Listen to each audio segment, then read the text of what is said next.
आदरणीय उपस्थित श्रोतागण, प्यार करने योग्य बच्चों, सीता अनुसुईया सावित्री इंद्रमती यामिनी माता जैसी हमारी भूमि पर पलने वाली माताएं बहन एवं हमारे दूर दराज से आए हुए गुरु महाराज जी, सतगुरुदेव एवं संत महान, सबके समक्ष में थोड़ा वाणी बोलेंगे। अगर इसमें कुछ त्रुटि हो तो कृपया क्षमा करें। वैसे देखा जाए तो सारा संसार ही दुख रूप है, सारा संसार ही दुख रूप है। 84 लाख योनियां वो तो अपार दुख रूप है, लेकिन विशेषकर मनुष्य योनि में भी ये भी दुख रूप है। और दुख में पड़े हुए जीव का सुख चाहना एक स्वाभाविक धर्म है। मतलब कीड़ी से लेकर चींटी से लेकर हाथी तक हर सुख की तरफ भागता है। तो मनुष्य तो ज्ञानवान, बुद्धि चतुर, निपुण होता है, इसलिए ये तो सुख की तरफ बस है। तो सुख कहाँ है? संसार दुखों का झील, दुखों का समुद्र, कांटों का फूल, ये संसार परमपिता परमात्मा ने जितने भी बनाया है उसने संसार में दुख ही दुख। 84 लाख योनियां भ्रमण करने के बाद एक मोक्ष का द्वार बताया जाता है मनुष्य का, जिसको पा करके यदि आपने हमारे सभी सत्य धर्म ग्रंथ, वेद पुराण, शास्त्र सब इस बात की साक्षी दे रहे हैं कि मानव तन गुणवंत बसाना, मनुष्य तन जो है 84 लाख योनियों में सर्वोपरि है। तो इसमें अब सुख की तरफ भागना ये स्वाभाविक धर्म है जीव का। अब सुख कहाँ? वो सुख का समुद्र कहाँ है जिसमें एक बार स्नान करने से पुनः फिर स्नान करने की जरूरत नहीं। वो उस देव का मंदिर किधर है जिस देव के एक बार दर्शन करने से ये सारा संसार ही अदृश्य हो जाता है। वो अमृत की बूंदी किस पहाड़ पे है जिसको एक बार पीने से अमृत प्राप्त हो जाता है।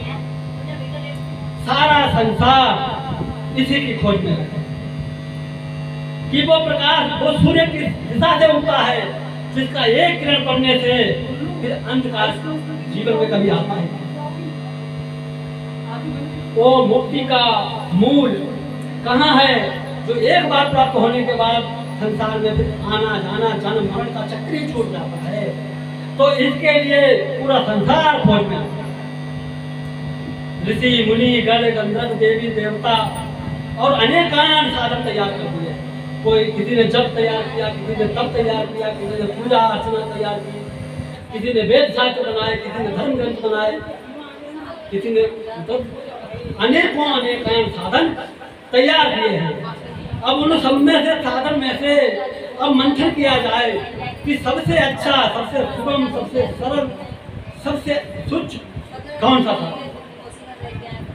एक साधनों में से हमें जीवन निर्वृत्ति के लिए, उस प्रकाश, उस सूर्य के प्राप्ति के लिए, उस अमृत की बूटी के प्राप्ति के लिए, उस समुद्र में स्नान करने के लिए वो कौन सा साधन है जो सबसे सहज हो, सबसे सुगम हो, सबसे सरल। तो आइए इस पे विचार करते हैं। तो हर संत महात्मा ऋषि मुनि विचार करने के बाद, मंथन करने के बाद इसका निचोड़ सदगुरु कबीर साहब ने, सदगुरु कबीर साहब ने निकाला है कि सुमिरन मार्ग सहज का जो कर जाने को, सहज सहज जो सुमिरता तो पार सदत से हूँ। एक सुमिरन मार्ग ऐसा है, और कैसा सुमिरन है वो सदगुरु कबीर साहब का ऐसा सुमिरन नहीं है कि अष्टांग योग कीजिए या प्राणायाम कीजिए या शरीर को कष्ट दीजिए। सदगुरु कबीर साहब कहते हैं कि सोवत जागत पड़े उताने, कहीं कबीर हम बाई ठिकाने।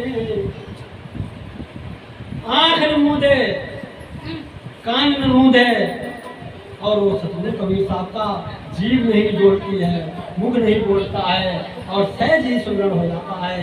ये सतगुरु कबीर साहब ने प्रकाश डाला है। सतगुरु कबीर साहब ने जब तक पूजा, सब तंत्र मंत्र सब झूठ है, मत भरमो संसार, सार शब्द जाने बिना कोई न उतरे पार। और कबीर साहब ने कहा है कि मेरी सब संसार है। सतगुरु कबीर साहब ने सारे संसार को मेहरी बता दिया। क्यों बता दिया? आखिर कुछ कारण है कि मेरी सब संसार है, पुरुष कहा है न को, और जो सतपुरुष को चीनता और मर्द कहाता सो। और इसी की साक्षी हमारे तुलसीदास जी रामायण में देते हैं कि जननी जने तो संत जने, कै दाता कै सूर, और कै जननी साधु जने नहीं बिथार नमावे। तुलसीदास जी कहते हैं या तो सूरवीर जने चले, या बलधारी जने, या संत जने, और नहीं तो इससे तो और बांझ बने। तो सतगुरु कबीर साहब ने प्रकाश डाला है कि जब तक पूजा तंत्र मंत्र को छोड़कर, जब तक साधन छोड़कर केवल सतगुरु के नामोपदेश पे तल्लीन रह करके श्रुति द्वारा उसको जपो। श्रुति द्वारा बताया है। साहब कहते हैं ना ओठ हिलाओ, ना आंख मूंदो, ना कान मूंदो। जो क्रियाएं 5 बताते हैं लोग, कान मूंदना, कान से क्या अनहद शब्द सुन बताते हैं, आंख मूंद करके क्या डिवाइन लाइट बताते हैं। देखो तालू में जीव उलट करके लगाने को बताते हैं, कहते हैं अमृतपान कीजिए। ये सब क्या है? ये सब बहुत नीचे के साधन है। सतगुरु कबीर साहब की वाणी से कई गुना बहुत उच्च है। सतगुरु कबीर साहब